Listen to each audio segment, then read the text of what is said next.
ជីវ៉ាត្រូវការបងជួយដោះស្រាយក្នុងទ្រូងអូនស្ទើរបែកធ្លាយបងដោះស្រាយក្តីទុកវិបត្តិជួយលួងលោមបំពេដួងចិត្ត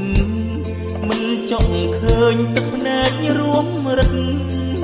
ក្រៀមស្វិតព្រោះរឿងស្នេហា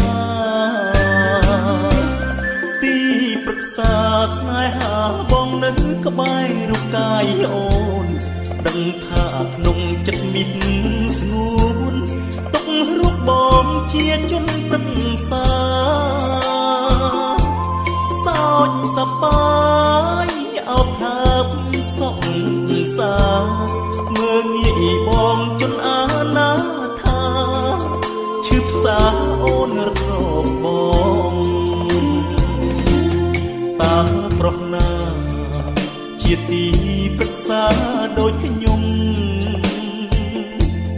ជួយលួងមុំញោមញឹមឲ្យលើកទឹកចិត្ត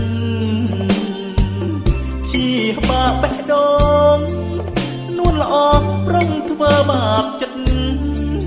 ចូលខ្លួនជាប្រុសសំអប់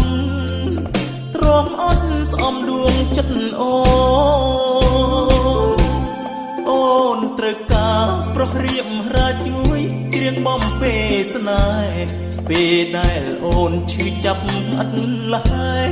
បងនេះទេអូនទុកដូចជាក្បូនស្ពានចំឡងទុកសោកទាំងពួងជួយបន្សាបលើស្នេហ៍ក្បត់អូនរូបបងបានត្រឹមប្រឹក្សា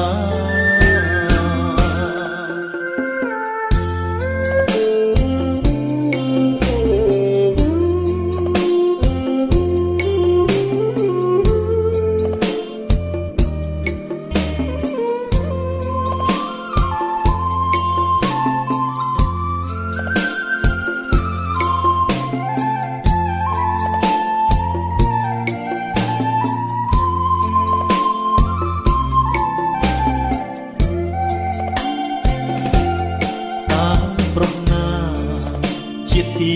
ប្រឹក្សាដូចខ្ញុំជួយលួងមុំញោមញឹមឲ្យលើកទឹកចិត្ត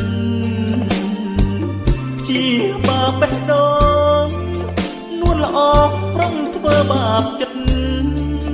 ចូលខ្លួនជាប្រុសសំអប់ទ្រាំអត់ស្អំដួងចិត្តអូ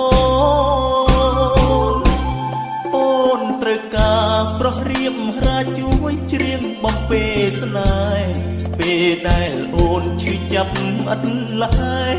បងនេះទេអូនទុកដូចជាក្បូនស្ពានចំឡងទុកសោកទាំងពួងជួយបន្សាបលើស្នេហ៍ក្បត់អូនរូបបងបានត្រឹមប្រឹក្សា